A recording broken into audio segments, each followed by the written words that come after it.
over in the corner, Keith. Oh shit! See, this is what I'm talking about. What?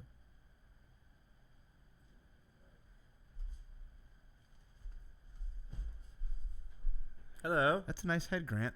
Hello. Does it have a name? Yes. What's the name? Bo Jenkins. Bo Jenkins. Hello, Bo Jenkins. This is Bo Jenkins.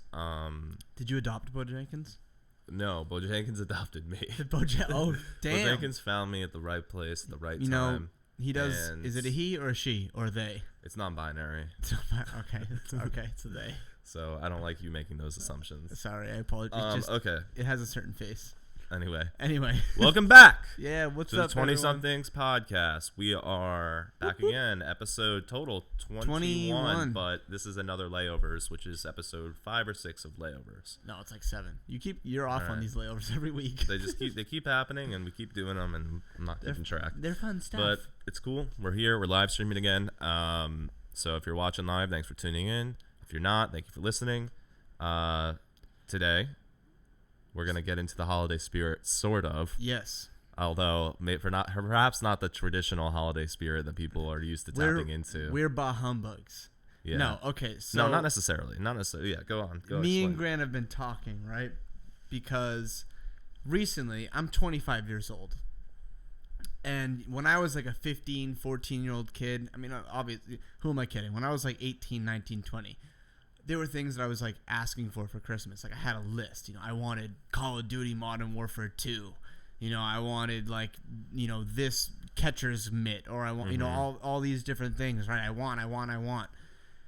As I got older, I still like want things and need things, but it becomes more of like a needing factor, right? So my mom will now ask me,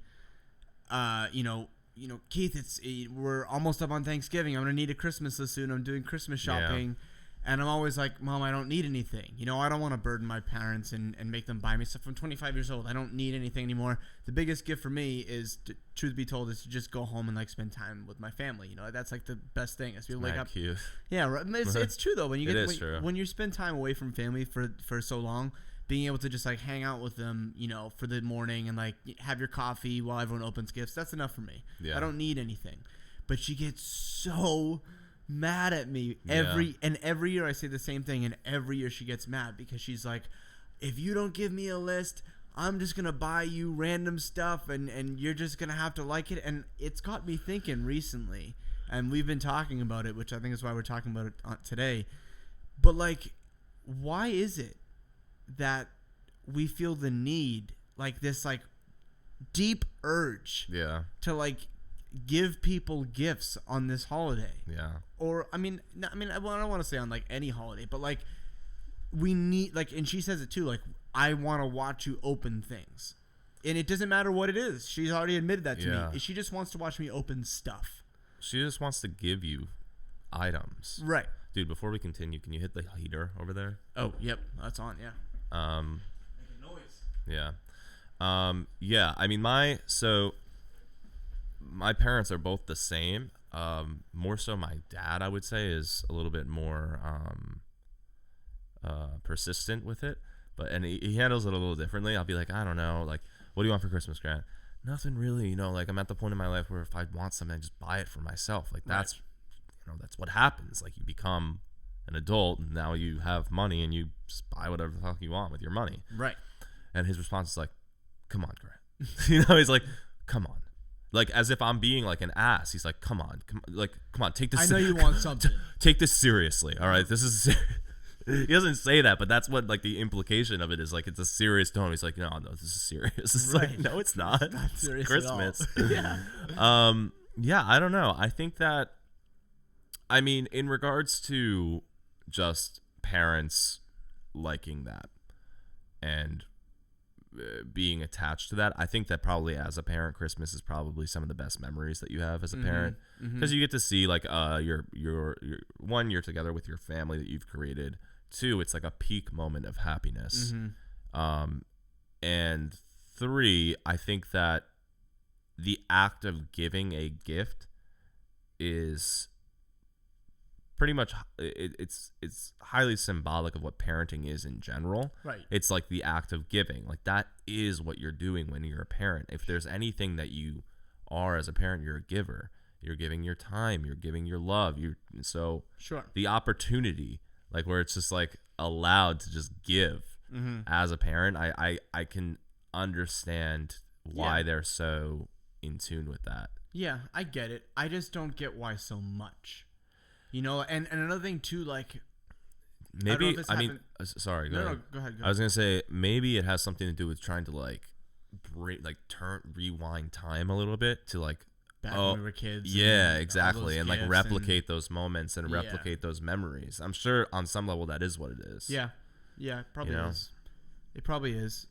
It's you know, unfortunately, as much as I would love to go back to being 13 and opening up Call of Duty and then going downstairs and playing it for 4 or 5 hours, it's just not the way it is anymore. Yeah. Well, what's funny is like from my side and probably your side as well, like when they're asking me for gifts, I'm like, I don't want to ask you for something that makes me feel like a loser. Exactly. Well, that's and because one, I don't need to ask you for anything, and two, it's like you have done enough. Right. Like you have to live your life now. Like exactly. It's okay. Just go and do that. I tell my mom that all the time. I'm like, you're done. You know, like we're raised. Me, my sister, me and Shay we're good.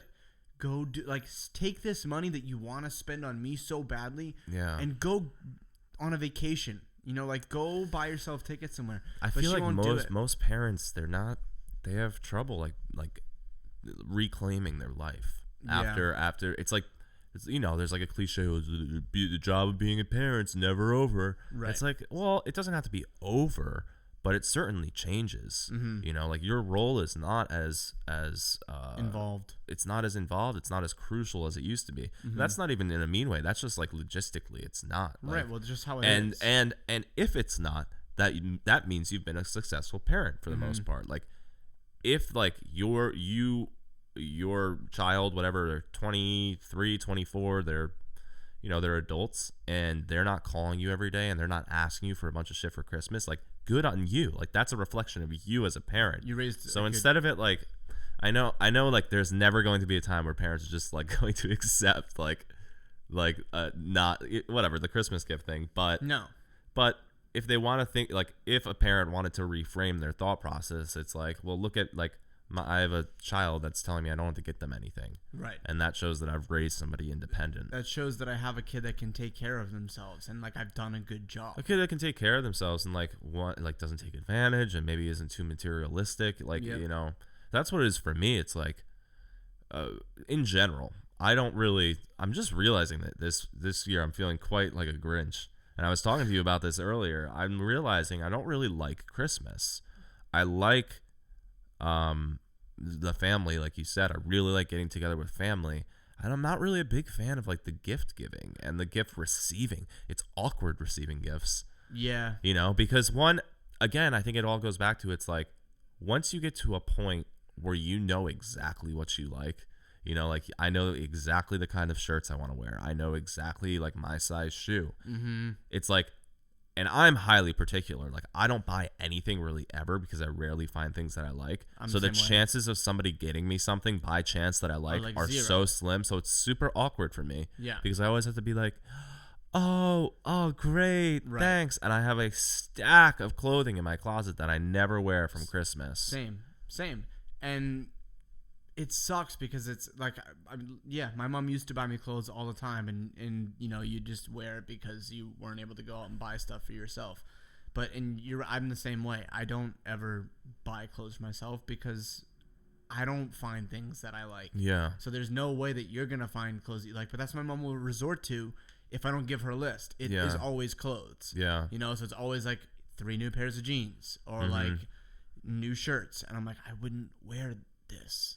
You know, I just It's and also like it always seems like clothing, right? Like that's the go-to one that people are like, oh, I got clothing, it doesn't fit. Like, and that makes sense because it's like the most useless item if you don't like it or if it doesn't fit. Yeah. But at the same time, clothing's like grocery shopping.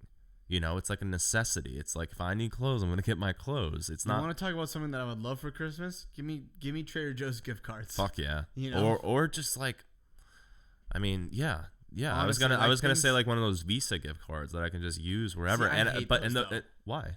because I always buy shit on Amazon. And and you can't use them on Amazon. You can, but like you can only use one. So like let's say like I make I have a $50 gift card for Visa, right? Because it acts as a credit card.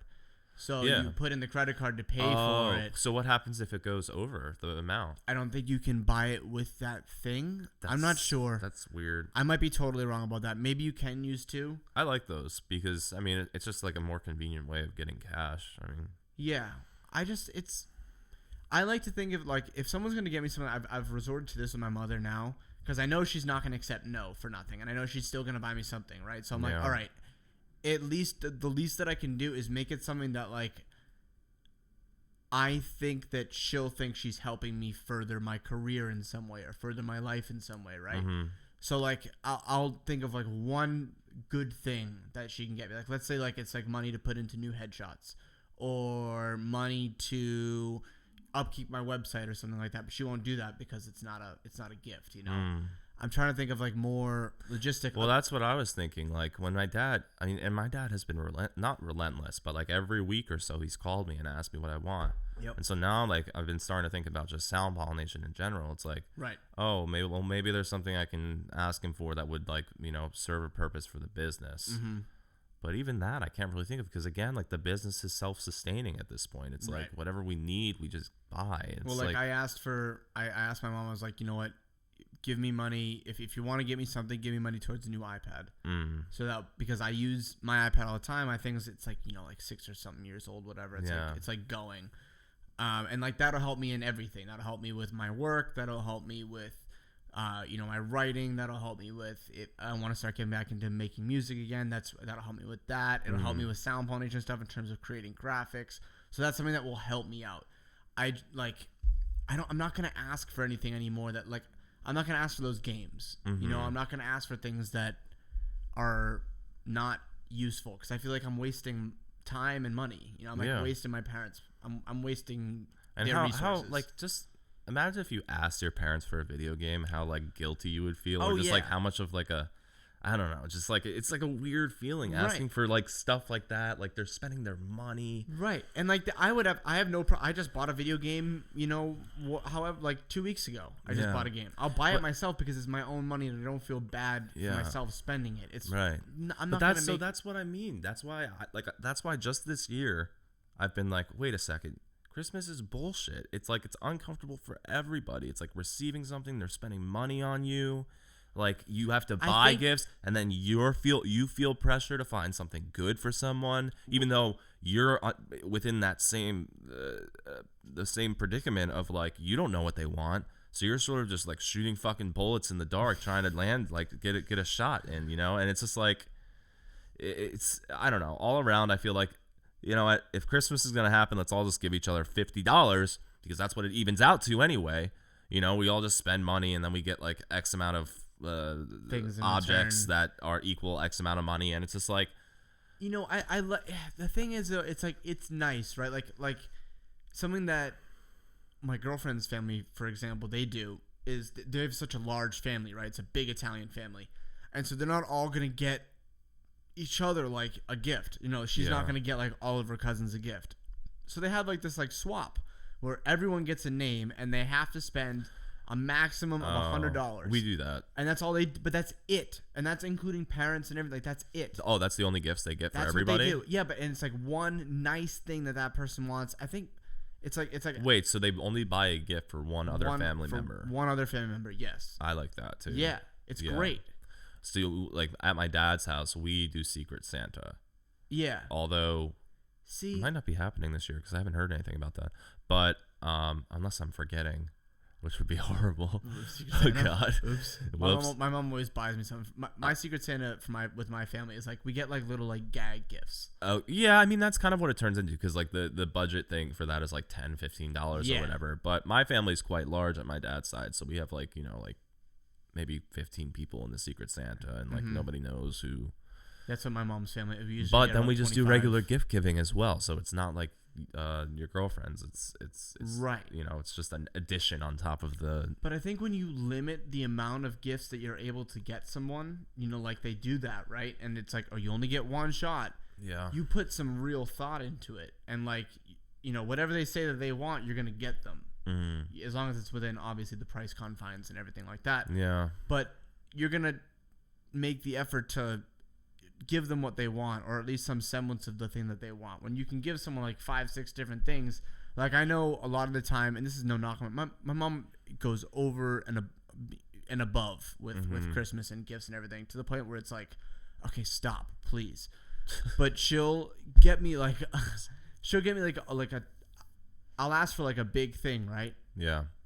Not a big thing, but like, you know, a good gift, like that one thing that's like $100-something, whatever, and that's all I want. But then she'll be like, no, I'm not gonna get you that because it's only one thing, and I want to watch you open multiple things. So then she'll get me like 5 smaller things, but none of which you want. I want.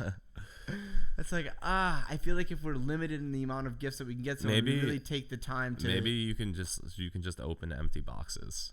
That way you're opening something. Yeah, that's a good idea. Nothing's on the inside. You should call my mom and tell her that. Yeah, like just give them empty stuff. Give them coal. Yeah, I don't know.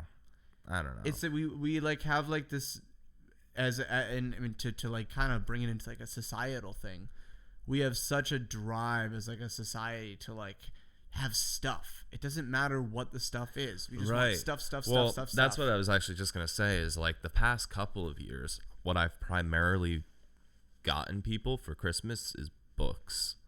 And I did that. And the reason I do that is because I just think it's a gift that will help somebody better themselves. Like whether they love it or they don't like it, it's like giving somebody a very personal experience, you know, which I guess is similar to like getting somebody like tickets to a show. But I don't know. For me, there's something a little bit more personal about reading a book, especially a book that like the books that I give are books usually that I've read that have moved me in some capacity. Right. And so they mean something to you, and you hope that it will mean something to them as right. well. Well, they've given me something, whether it's like a new perspective or a, you know, just like a lovely experience, like nice thoughts. That's what books really are when you're reading them, just a collection of nice thoughts. Right. And so to give that to somebody, that to me seems like an ideal gift. You know, to give somebody like something that's going to better themselves. For me, it usually is bettering themselves intellectually, but there's other ways to better yourself. Like, you know, maybe it would be nice to get somebody like a gift card to a massage or something. I don't know, you know, but like the materials items are strange to me. It's like it's kind of like the social media thing, right? Where you get that like instant sense of gratification watching them open it, but then there's no other, you know, fulfilling feeling after that. Like I'm thinking just in terms of like myself opening a video game, and maybe it's because it's a video game, but like, yeah, my mom got to see the glow on my face, like seeing me unwrap Assassin's Creed. Yeah. But then like, is she really, you know, gonna get the same satisfaction when I'm sitting downstairs for 3 hours playing the video game? You know, that's true. Is she really like? What I ended up asking my dad for last year was paint. So that's great. Yeah. Because then you know, now that's an elongated experience. Right. Now you're taking that paint and you're painting something, and maybe you'll give it to him. Yeah. And now there's a mutual benefit, you know, a benefiting factor out of that whole thing.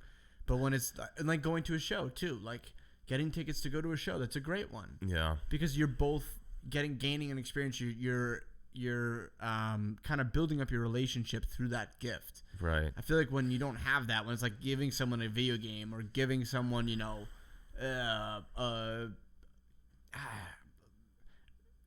anything that's material that doesn't clothes, kind of the same thing. Yeah. You know, it's like, all right, yeah, I guess. Yeah. We don't both gain from this. We don't build a relationship. And I think gift giving, the primary reason for giving someone a gift is to build a relationship with them. Yeah. But the thing is like that should be the primary reason. Yeah.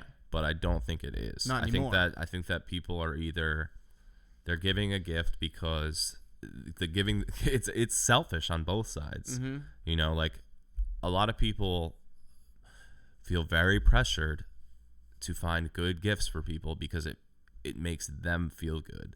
in like almost sort of a selfish way. Right. It's like, I'm going to give the best gifts this year because then I'm going to be that person who gave the best gifts. And in a weird way, it's almost like gets convoluted into like this twisted ego thing, but people tell themselves it's a selfless thing, you know? So there's that side of it. And then there's just like the innate selfishness of like receiving gifts. I mean, that cultivates a culture of selfishness. Like, so it's like, is it even possible to remove that? Like, is it even possible to remove like can you give a gift that's a completely selfless gift? Can you give a gift that's a completely selfless gift? I don't think you can, because I just think human nature, it's just like if you're going to give somebody a gift, it's because it's benefiting you in some way. It's benefiting you in a way that I mean, yeah, but I don't think there's anything wrong with that, because like a lot of people, it's benefiting you. If you really like love this person, it's benefiting you in a way that you just get to see them smile. Yeah. You know, like you just get to see, like, I'm thinking of like a massage, like you giving someone a massage, the only thing that you're going to get out of that is, oh, wow, like now they're going to get to go feel better. Like, what's really selfish about that? Yeah. You know, like, yeah, I guess it's selfish because you get to smile because of it, but is it really a bad thing that's like a selfish I guess that's how act? you define selfishness. Maybe selfish isn't the right word, but I know what you're saying. Yeah, but it definitely is like in some capacity like feeding the individual on both. Like it's not everybody's like Christmas is about giving, Christmas, and it's like, no, well, wait a second. We would love for it to be. Yeah, it's not quite that. No. There's a lot on both sides that I find kind of artificial. You know. Well, I mean, Christmas is super artificial. The whole thing is... look, all the numbers that I was just looking up earlier today when we decided that this is what we were going to do. Like, Grant did his research. This is... Hold on. Here we go. Now, I have two stats that I wanted to bring up. And this is how I know that Christmas is artificial. Are we ready? A book by Grant. A memoir. The Grant Who Stole Christmas. Yeah, really. Okay. That's what I'm going to title this episode. The Grant. That's a good... Yeah, Grant that stole Christmas. The average American will spend $700 on holiday gifts and goodies this year, totaling more than $465 billion annually. Wow. When I hear that, all I hear is, oh, wow, this is a fucking behemoth for capitalism. Yes. That's what it is. Yes. And the whole, like, giving and, like, family is a facade to cover up the tax revenue and the profits that's going to happen during Christmas season. The way that advertisements bump up in terms of just look at the stuff that comes out around Christmas time. I remember, as far back as I can remember, in terms of video games specifically, video games always come out right after what's it called? Right after Thanksgiving. Yeah. Because it's right before Christmas. And they can smart business, you know, good on you. That's smart. Right. But like, also, that's a crazy amount of money going into 1 month out of the year. Right. I mean, call it whatever you want, but that's what it is. When you can strip away all of the magic, right, and like the feel and like the selflessness and the family. It's like, those might be byproducts of what's really happening. That's what they are. They're all byproducts of a holiday that maybe it wasn't always this way, but a holiday that exists solely now to generate revenue from businesses and tax revenue. Right. That's what it is now. And everything else that surrounds Christmas is a symptom of that. The other things don't lead to that. It's a symptom of that. Right. Right. So I don't know that just thinking like along those lines. It's just like, you know, why have, and people have said this before, why limit yourself if you want to be a giving person? Why limit yourself to Christmas? You know, and also like why, again, like there are ways to be a giving person that don't involve spending money. You know, to give doesn't mean that you have to give an object, nor does it mean, or if you're going to give an object, it doesn't mean that you have to spend money on that object. You know? Yeah. And another thing too, is that you see all these like, and they're great, don't get me wrong, but like I wanted like charitable like kitchens and stuff like that. You know, where like they like almost like soup kitchens where they have like a big potluck of stuff, or like canned good drives and stuff like that. Always pop up around this time of year, and that's great. But why aren't these things around all year? Well, when you say that, it's like New Year's resolutions. It's like the new year. Like, hate to break it to everybody. I'll look in the camera when I say this, but time doesn't exist. So the new year, like the first day of January, is no different than the first day of any other month or any other day for that matter. Magically different than just like Christmas. This month of December is no different than any other month. Right. There's nothing in the air that's making you more giving this month, or like that's like biological in your body. Like, oh, it's that time of year, time to give. Like, but I want to make it clear that we're not like knocking people for giving, or not. We're not knocking people. No, that's great. What I'm saying is you don't need to be a certain time frame to do so. Right. It's great what you're doing. If you do it at all, awesome. Mm-hmm. But maybe don't limit yourself so much, or think. It's nobody's fault, right? It's nobody's fault because nobody thinks to do those things until around Christmas. So I guess in some way there is like a net positive of Christmas. We got to look at like the root cause of why does Christmas exist, right? And maybe it is that selfish. Why does Christmas exist, man? I don't know, Grant. Why does Christmas? Yeah, right. Yeah. Why does Christmas? What are you smoking? Yeah. But it's because. And it might be selfish, but it's because we like seeing other people happy because we're giving to them, right? I just from what I do for my job, I work technically as a volunteer in hospitals, and I see people that are really volunteer. I get paid for what I do. I just am called a volunteer in the hospital. That's what I legally have to be called. But I see people that are volunteering their time.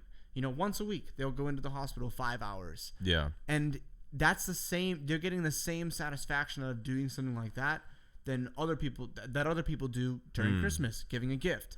It's the same thing. It's like watching someone be really happy because you're spending time with them or because you're focused on them. Yeah. That's all that is. But you can do it in such a more productive way for the person that you're doing it for and for yourself.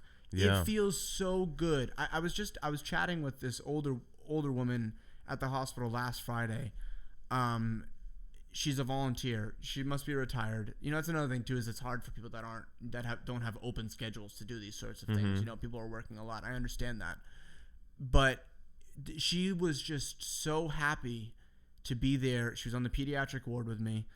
She was so happy to be there and be helping out these kids in any way that she could. She was just so bright.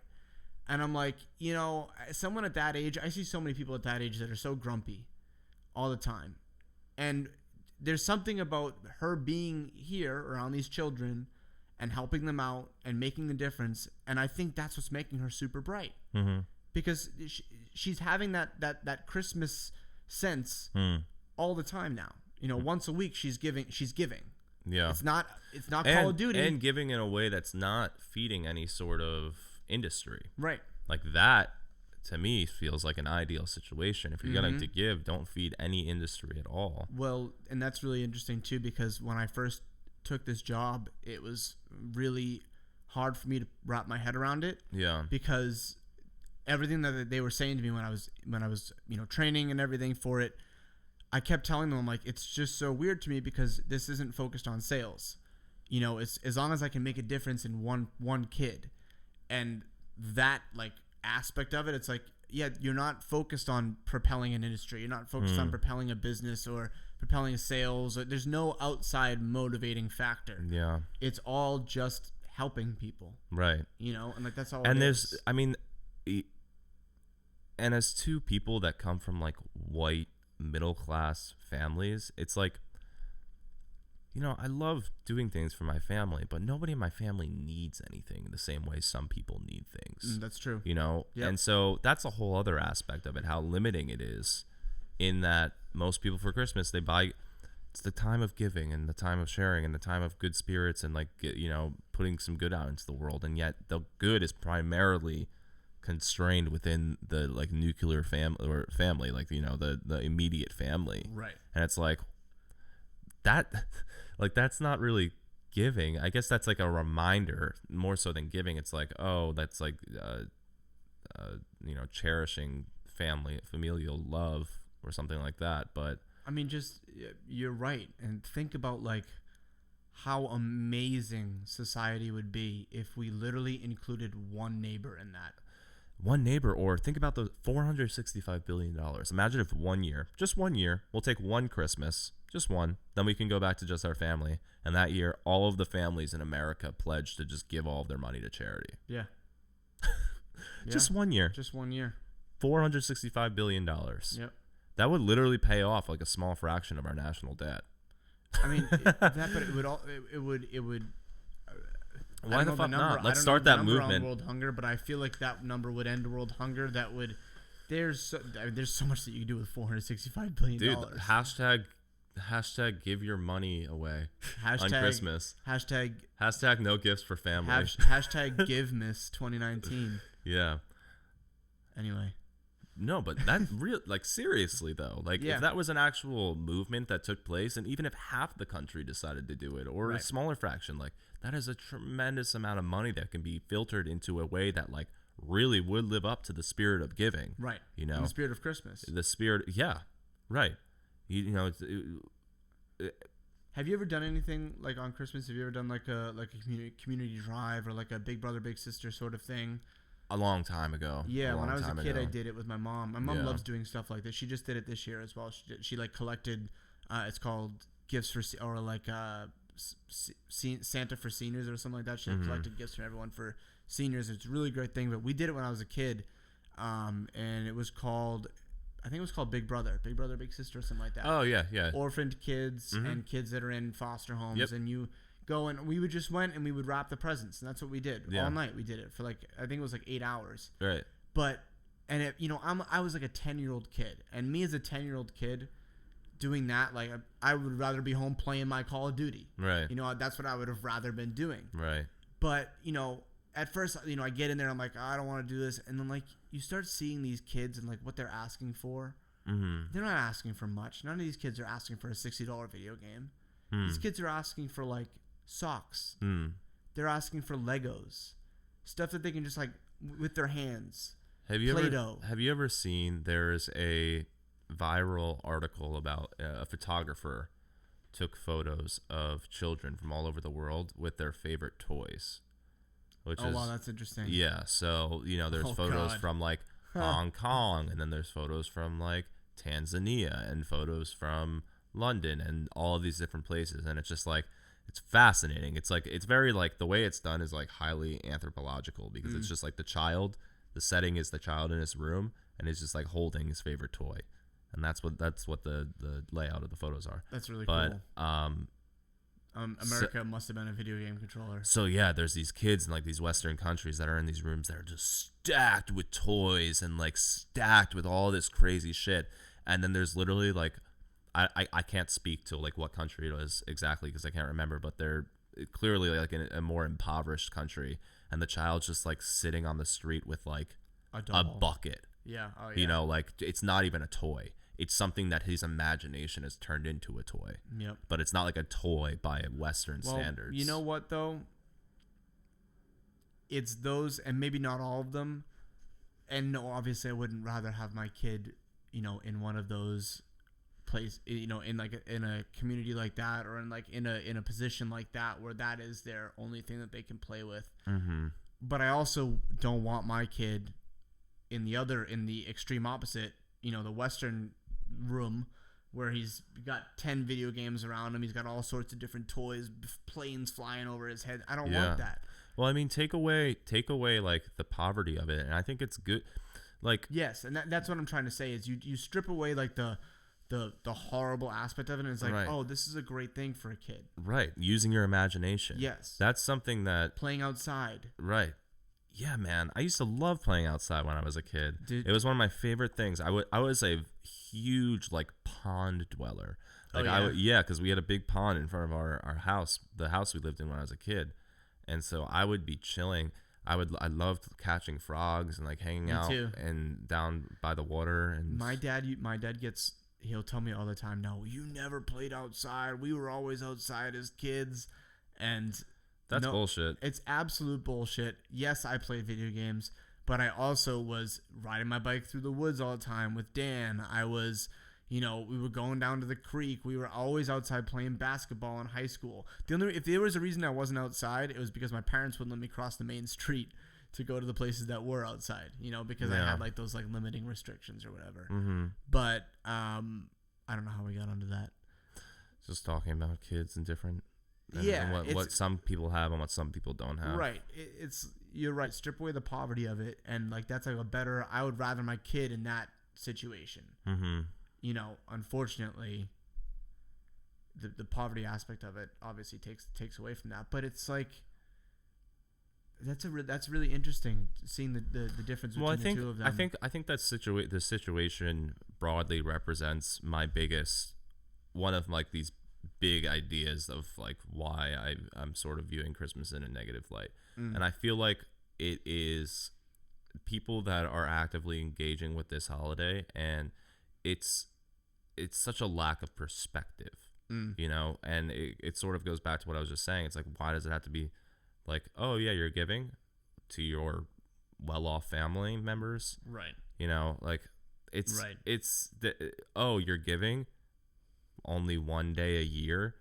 So like overall it seems like it's just totally consumed by this like delusional perspective of like, oh, like I'm doing good and I'm giving, when it's like, well, yeah, sure, like, yeah. And I think that in a very low degree, I think it's also easier for us to recognize that because we are both in a profession that is about giving, right? It's about giving knowledge or about giving time, right? And like and helping. That's true. So we get that same feeling that we were talking about before. That's true. We get that. Oh yeah, so maybe for instructors or people that like their job is like actually like it's a bit helping. More selfless. Like you're not just like, I mean, like, and you could say like educators, but like people like firemen or people like police officers, like constantly giving. Maybe people in professions like that are a little bit more in touch with what you're trying to accomplish around Christmas time. Because whether it's not as like blatant as just like, here's a gift, right? But your job is providing, and yes, you're getting paid for it, but you could be doing something else that you're not providing really anything meaningful and getting paid the same amount. Like there's a choice that people make when they get into professions like that. Like it's a certain type of person, I think, and people that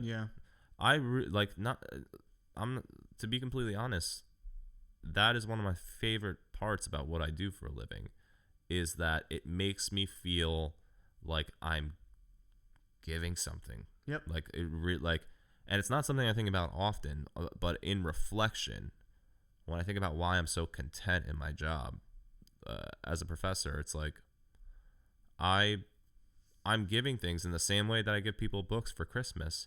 I'm giving these students things that they'll take with them forever, and not all of them, but just to have like one email at the end of the semester. I got one email this morning that was like, they sent in their final paper and they were like, hey professor, I just wanted to let you know that like I was really insecure about my writing before your class, and I always had trouble organizing my thoughts and like putting something together, like putting these things together, and like, and she was like, but after taking your class, like I feel more confident in doing that than I ever have before, and now I'm sort of looking forward to more challenges in the writing world. That's great. And that's awesome. Right. You left an impact, and she's gonna remember you. Right. And maybe some people, and that was a very like outward like thank you to me. And there's gonna be people that don't do that, but they might still find themselves, utilizing something that they learned in my class. And I see it in kids that I teach all the time. It's like, I know that you can see it almost, and it might be easier with younger kids, but you can see the impact on their faces that you have on them just in their facial expressions. Like when I am teaching, the kids that I could light up when I'm looking at them when I'm talking, like, wow, you're actually, it's such a cool feeling. Like, and it might be selfish. Maybe I'm selfish, but you're gonna remember me and like this moment of me looking at you and telling you this. And I know that because I have moments where I remember my sensei looking at me and specific moments, you know, and it's that connection that you create with these people and the constant giving. They learn to appreciate it, and kids learn to appreciate it, and adults learn to appreciate it too. And when you're the one giving, you learn to appreciate it, and then you also learn to really appreciate getting gifts. And I think that might be also why we feel so awkward taking gifts. It's like a weird thing, because we know how much, although I guess not, I don't know, I guess we know how much goes into giving a gift, or giving, maybe we understand a little bit more though, because we know how much goes into giving time and giving knowledge, and I think it's kind of cheapens us out if we say, well, that's what's so interesting about it, you know, is that I think the reason that people feel awkward is because you know that the gift has less to do with you and more to do with the person giving it. Right. And that is what sort of like inherently what I've been critiquing this whole time. It's like, why is that the case? Like, that totally defeats the purpose. That's not all cases though. That's not all gift giving in Christmas. I feel like I have to fucking walk on eggshells when I'm opening gifts because I feel very pressured and guilty if I don't like something. Okay, that's true. Yeah, that's true. But I don't know that is reflective on the person that's giving the gift. No, maybe I'm projecting it. What do you mean? Like, maybe that's just in my head and I'm projecting it, but I know for some people it's certainly not. Right. But that's what I'm saying. But it's a natural enough response that, like, I've clearly been societally conditioned to respond that way. Yes. And I respond the same way a lot of the time. And I, as a kid, I did the same thing. It's like, oh yeah, I love it, and I still have stuff with tags on in my closet. Right, like it's weird. It's like promotes lying. Yeah. I'm just going down this path of Chris. It's not. It's selfish. You're getting greener and greener in front of me as this conversation goes on. Christmas is for liars. Hashtag Christmas liars for Christmas. Grant, I heard you were starring in that new Grinch movie. I am. As the green guy. Yeah. Otherwise known as the Grinch. The Grinch. The Grinch. The Grinch. The Grinch. The Grinch. The Grinch. The Grinch of Christmas. I don't know. Anyway. No, but so here's the thing. Lay it on me, Grant. I'm happy that at the end of the day, you know, the more I think about it and having this conversation, it's like overall Christmas net positive, right? It's a net positive. Well, we get all good spirit from it. Right. Forget, and like, obviously, like, I guess what it comes down to is, like, before I was pointing out, you know, it's just like this capitalistic monster that comes out once a year. Right, which it is. Right. But it's also not just that. Well, that's what I was just about to say. It's like, well, does that matter if it produces a net positive? It's like, well, maybe not. I mean, you can look at that a million different ways. It's like, yeah, but would the net positive be greater if that money was redistributed elsewhere? Right. Would the happiness that it produced be greater? And I think that it would be. I do think that it would be. But it's not a negative. Are you promoting communism and redistributing No, I'm not promoting money? communism. Grants? I'm saying everybody takes their own money, not redistribution. Everybody takes whatever amount of money that they choose as an individual each year to spend on Christmas gifts, which seems to be, on average, $700 a year, according to the stats. And you have total freedom to choose whatever you want to donate that to, but you cannot feed an industry with it. You have to give it in a way that it's totally free from, like, tax revenue but here's where the capitalism gets even shadier in that people that do give donations, they use it as a tax write-off. Right. Which is a huge promoter of those donations, is that these big people, they'll just toss away $1,000 because they know they can write that off. Right. And so it's like, God damn it. Yep. Can you ever escape it? No. It's crazy. And you can, because there's people that don't do it for that reason. But they still get the write-offs. But that's still a perk. Yeah. You still get something back. Right. But then, like, it's the same thing as what we're talking about with Christmas. Like, yeah, that sucks. but is it really a bad thing if it promotes this good thing in that, yeah, charities are getting $100,000?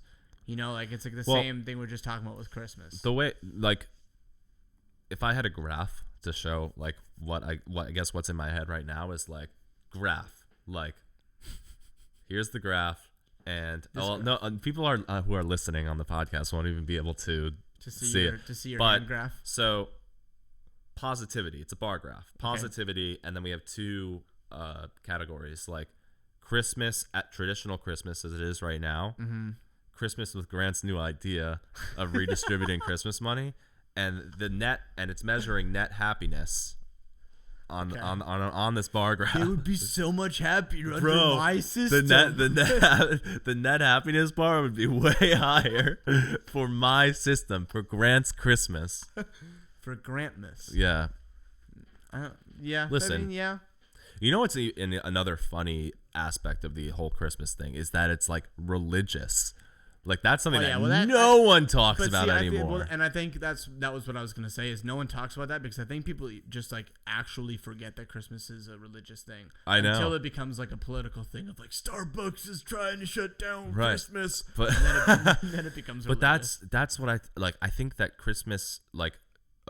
As a religious thing was like a nice cover up for the capitalist monster at first, and now it's not anymore, so they have to replace it with something else. Right. And so what they've replaced it is this narrative of, well, you're giving, it's a time of the year to be selfless. Right. And so like that's the new narrative to get people to buy shit. But that's always been the narrative. It's always been, your holiday spirit. Yeah, but what I'm saying is like it used to be that in combination with like, well, God.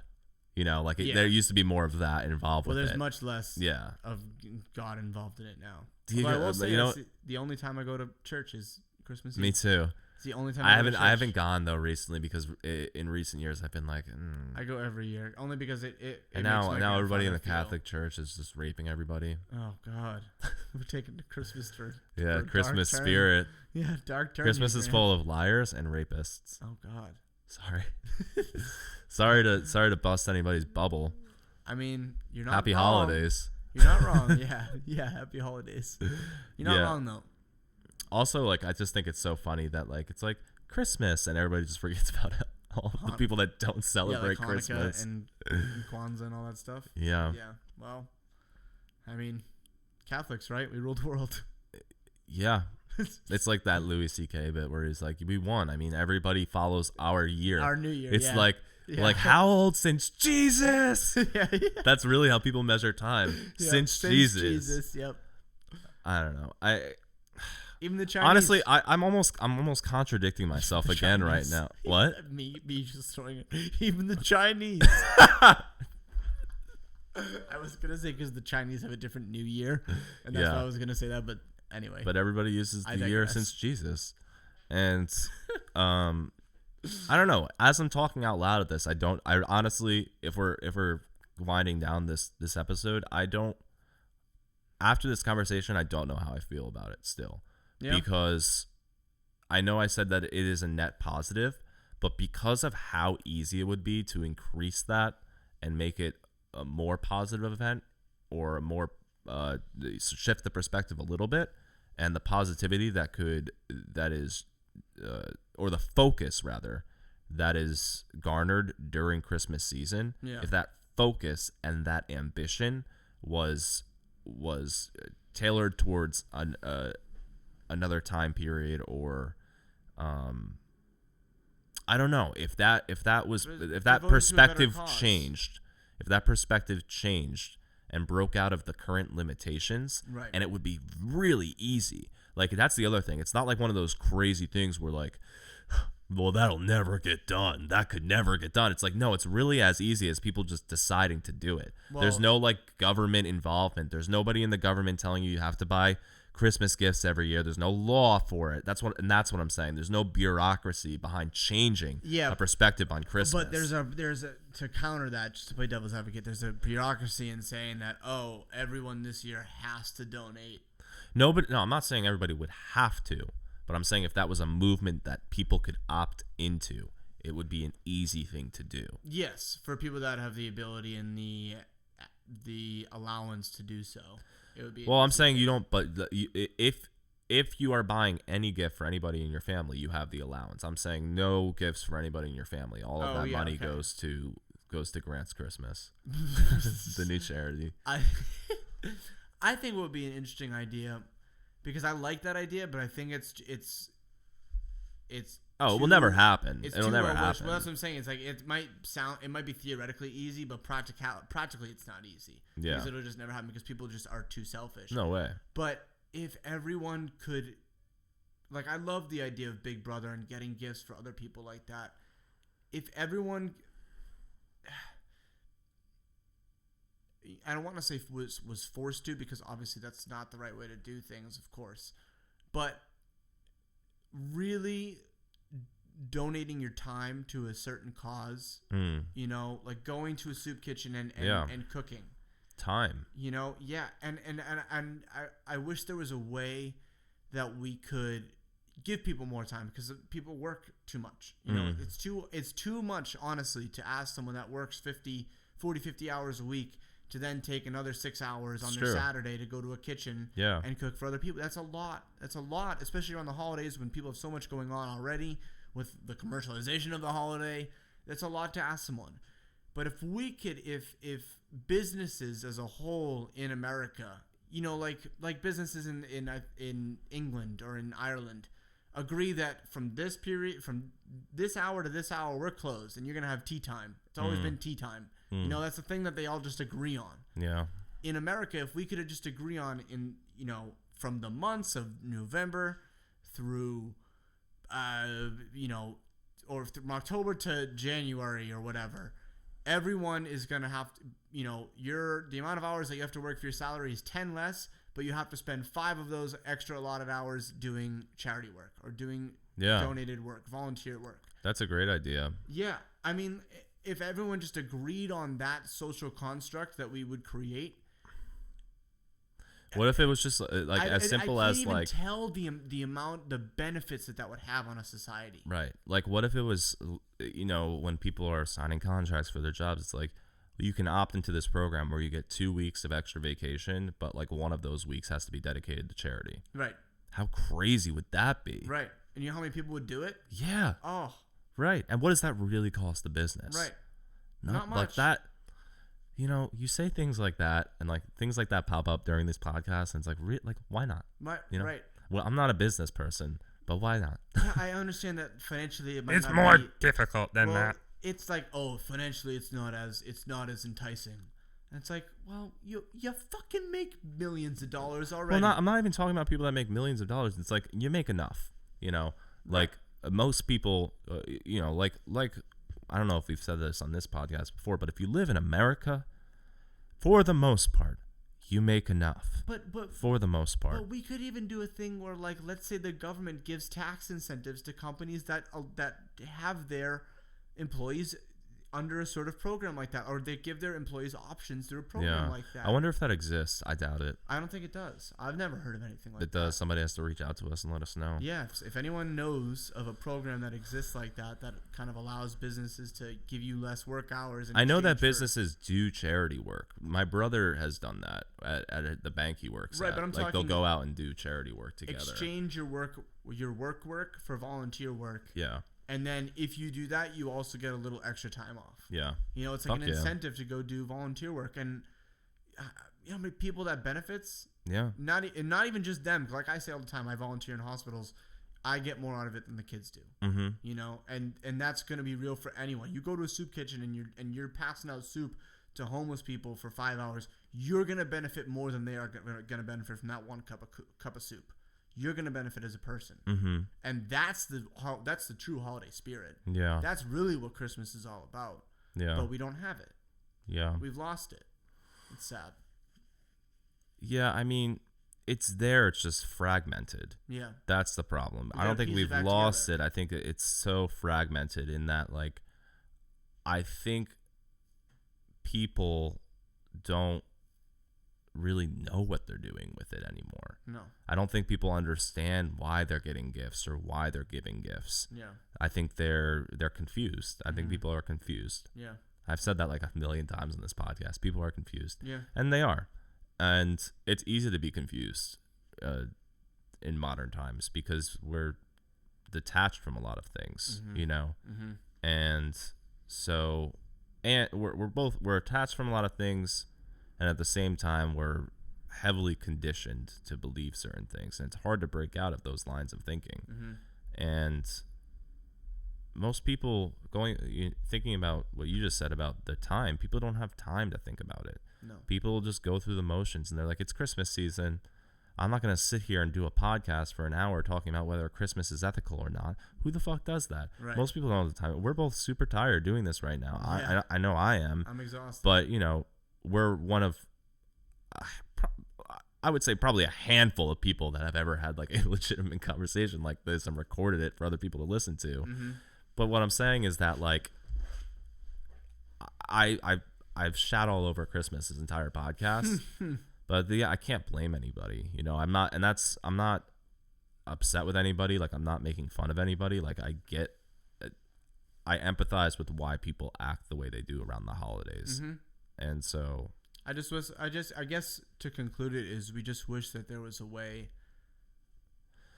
for people to get back to the true meaning of it. Yeah. Well, I think, or find a new meaning for it. Yeah. You know, I think I really like what we've been saying tonight about how it's like, I think the best gift to give is time. Mm-hmm. Mm-hmm. And whatever time is, you know, think about when someone comes and helps you out with something, like, and I mean truly helps you, like you're in a struggle and someone is like, here, let me help you with that. Yeah. And they'll spend like 2-3 hours. There's no better feeling. Yeah. You know, like, I'm trying to think, like, when I'm like in a bad place, like, let's say like when you're in a hospital, right? Like, I've had surgery before. I don't know if you've ever like been in a hospital, laid up in bed, but when that nurse comes in and you have a good nurse, Yeah. I'm not talking one that comes in, changes your IV and leaves, but a nurse that will come in and sit with you and make sure things are okay and really give you time. Yeah. Give you their time. Mm-hmm. There's no better feeling. She will walk out of that room Right. and you're going to be like, wow, like, I mean, just in general, like that's a great point to bring up, is like whenever you're giving time to somebody in any capacity, even if it's just your attention that you're giving somebody, like, one, I don't know, like when somebody's giving me their attention or when they're taking time out of their day, you know, I was just working on these PhD applications and I asked a bunch of professors to read my statement and give me some feedback and also like meet up with some of them. And it's like, they're giving you their time. Right. And like that to me is selfless. Mm-hmm. Something like that, because it's like people are so busy. If you can slow down for a second and give somebody this little sliver of your day, and I don't know, that to me is really nice. Like a lot of the time, like when I'm teaching like in the school, right? Like not in the hospital, I'm teaching in the school, and a kid like on the team will come up to me after practice, and I have another class that's about to start, and like I'm either supposed to be assisting on that class or I'm supposed to be running it, but the kid will come up to me with the parent and be like, you know, hey, Mr. Keith, like I wanted to show you this, like can you look over this real quick? And a lot of instructors, not a lot of instructors that I work with, but I know a lot of instructors just in the martial arts community in general, or in any teaching community in general, wouldn't do that. Because like that class is over. You know, that's the mindset, is that class is over. You had your time. I've now got to move on to these kids. But in my mind, when I have a kid like that, my thought process is, if I can give them even 15 to 20 extra seconds, the impact that I will have there, but just by giving them my time, like just by saying like, yeah, sure, let's go. I know that in their head they're gonna be like, wow, he wants to spend an extra 20 seconds with me. Yeah. You know, and it's not something that's crazy special, but it is to them. Yeah. You know, and all it is time. That's it. It's 20 seconds. And I think what we can say, people, you know, maybe you can't give to a charity. Maybe you can't go and volunteer your hours. Maybe you can't, you know, do these little aversions that we're alluding to, I guess. But like what you said is like, just like paying attention to someone. How about, you know, for the next month, everyone makes a point, because I know there's no better feeling when someone does it with me. Look at someone in the eyes when you're talking to them. You know, give them your time that way. Just look at people. Instead of looking down at your phone, how about we all just lift up our faces for the next 2 months and see what the impact is of looking at someone in the eye when you're talking to them, the whole time you're talking to them and the whole time they're talking back to you, and see, you know, if that improves anything and if that makes you happier as a person. And I think that people will have like a little bit of a good outcome with that. Yeah. And it's not too hard to do. It's not too much to ask. No, it's not. It's you start doing it and it becomes quite natural. You know. Yeah. That's the thing. It becomes a routine. Mm-hmm. All right. Want to call it? All right. Yeah. Let's call it. I'm tired. I'm tired too. Okay. So that was that. I don't really know. We just said a lot of stuff. We said a lot of stuff, but it was a good conversation. Thanks for tuning in. Yes. As always, you can check us out on all social media platforms. Yes. Please, I'm going to plug the Patreon real quick. Y'all might have heard about the shit going down with Patreon. Maybe you haven't. Maybe we're just the ones that have heard about that. But we're still on there. So if you guys want to help us out, the best way to do it is through this site called Patreon. If you haven't heard of what Patreon is, go fuck yourself. No. Basically what Patreon is it's a website that allows almost like crowdfunding to go to artists and to go to any sort of creator, you know, and you kind of subscribe to them on a monthly basis or on an amount of stuff that they release basis, but all you have to do is give $1. So you can give $1 a month, and that kind of really it takes out the middleman of production companies. It takes out the middleman of the entertainment business pretty much, and gives kind of straight to consumer, and you get little extra perks with it too. So check us out on Patreon if you are patreon.com/sound pollination. Check them out. Bam. All right. And peace out, homies. That's it. See you after Christmas. Yep. But not after New Year's. Hey. Whatever that means. Have a good Christmas if you celebrate it. If you don't, have a good whatever you do celebrate.